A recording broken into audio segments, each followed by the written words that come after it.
Saya teringat dengan sebuah kisah seorang pemuda cum laude baru lulus dengan IPK hampir 4, kemudian dia melamar sebuah pekerjaan di sebuah perusahaan besar.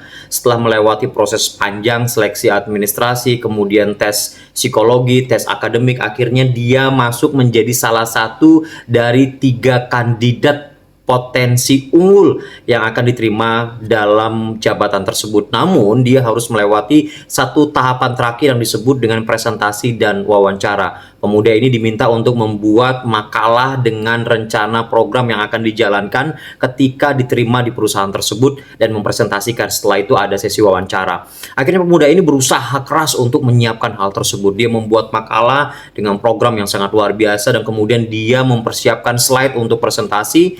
Dan ketika semuanya selesai, pada saat mempersiapkan itu dia hanya ingat kemampuannya pada saat membuat slide presentasi pada saat kuliah. Dia nggak pernah mengikuti pelatihan atau coaching atau training khusus begitu. Pokoknya dia mencurahkan semua kemampuannya. Pada saat kemudian itu berlalu, dia presentasinya seperti biasa ya. Dia awal dengan pembukaan, slide PowerPoint-nya bullet point ya. Kemudian terlalu banyak tulisan dan dia memaparkan dengan intonasi yang biasa. Dan akhirnya selesai. Begitu selesai dia harus menunggu beberapa waktu, beberapa minggu. Setelah diumumkan, ternyata pemuda yang berpotensi besar untuk diterima ini secara tulisan makalahnya bagus banget. Bahkan petugas tim seleksi menyatakan dia adalah kandidat kuat dari tulisan tersebut. Tapi ternyata dia gagal pada saat harus mempresentasikan.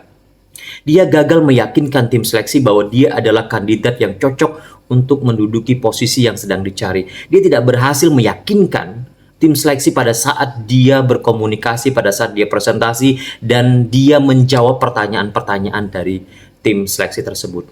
Ini menjadi banyak sekali persoalan yang terjadi, fenomena-fenomena seperti ini yang membuat seseorang kemudian stuck, sama seperti pemuda tadi. Bagaimana kemudian menyelesaikan masalah ini? Inilah yang kemudian harus ditunjang, disupport dengan kemampuan komunikasi, salah satunya public speaking.